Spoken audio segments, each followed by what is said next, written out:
നമസ്കാരം. ഇന്ത്യയിൽ ഹിന്ദു ജനസംഖ്യ 1950 മുതൽ 2015 വരെയുള്ള കാലഘട്ടം എടുത്താൽ 7.82% കുറഞ്ഞുവെന്നാണ് കണക്കുകൾ സൂചിപ്പിക്കുന്നത്.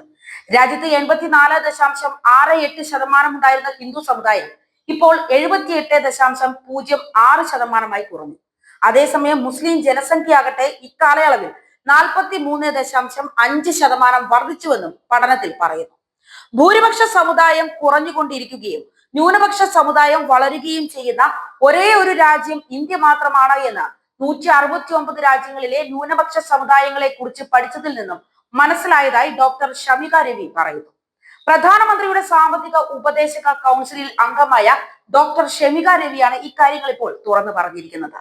ഇങ്ങനെ വിവിധ സമുദായങ്ങളിൽ വ്യത്യസ്തമായ രീതിയിൽ ജനസംഖ്യയിൽ മാറ്റമുണ്ടായാൽ ചില സമുദായങ്ങൾ വളരുകയും മറ്റു ചില സമുദായങ്ങൾ തളരുകയും ചെയ്യുമെന്നും ഡോക്ടർ ഷാമിക രവി പറയുന്നു.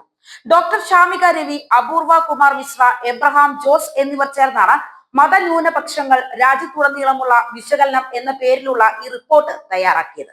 മുസ്ലിം സമുദായം ഇന്ത്യയിൽ 9.84% നിന്നും 14.095% ഉയർന്നു. ക്രിസ്ത്യൻ സമുദായമാകട്ടെ 2.24% നിന്നും 2.36% ഉയർന്നു. 2011 വരെ ബുദ്ധമതക്കാർക്ക് ഭൂരിപക്ഷമുള്ള അരുണാചൽ ഇന്ന് ക്രിസ്ത്യൻ ഭൂരിപക്ഷ സംസ്ഥാനമായി മാറി. തമിഴ്നാട്ടിലും ഇത് തന്നെയാണ് സ്ഥിതി. വടക്കു കിഴക്കൻ സംസ്ഥാനങ്ങളിൽ ക്രിസ്ത്യൻ മതവും ഇസ്ലാം മതവും അതിവേഗം വളരുകയാണ്.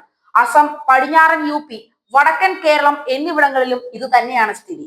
ന്യൂനപക്ഷങ്ങളുടെ ഇടയിലെ ജനന നിരക്ക് കുറയുന്നുവെന്ന് NGO-കൾ അവകാശപ്പെടുന്നുണ്ടെങ്കിലും ന്യൂനപക്ഷ സമുദായങ്ങളുടെ ഈ വർധനയ്ക്ക് പിന്നിൽ ജനന നിരക്കല്ല കാരണമെന്നും മതപരിവർത്തനവും മറ്റു സ്ഥലങ്ങളിൽ നിന്നുള്ള കുടിയേറ്റവും കൂടി കാരണങ്ങളാണ് എന്നും ഡോക്ടർ ഷമിക രവി പറയുന്നു. ഏതെങ്കിലും ഒരു സമുദായത്തിന്റെ സന്താനോൽപാദന ശേഷിയല്ല പരിഗണിക്കേണ്ടത്.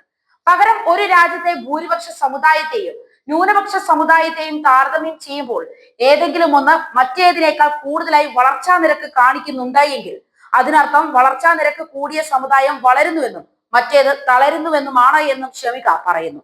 ലോകത്തിലെ 169 രാജ്യങ്ങളിലെ ന്യൂനപക്ഷ സമുദായങ്ങളുടെ ചരിത്രവും സമിതി പഠിച്ചു. ആഫ്രിക്കയിലെ 22 രാജ്യങ്ങളിൽ അനിമിസം എന്ന മതമായിരുന്നു നിലവിലുണ്ടായിരുന്നത്.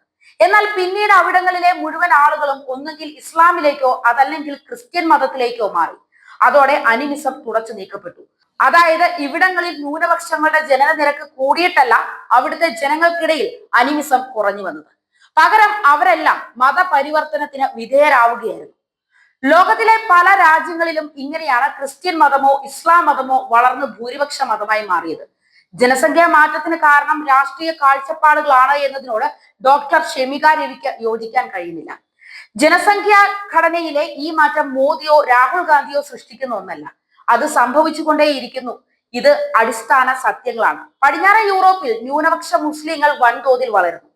ഇത് അവർക്കിടയിൽ സന്താനോൽപാദന നിരക്ക് വർദ്ധിച്ചതുകൊണ്ടല്ല, മതപരിവർത്തനവും മറ്റ് രാജ്യങ്ങളിൽ നിന്നും ആളുകൾ അങ്ങോട്ട് കുടിയേറുന്നതും മൂലമാണ്.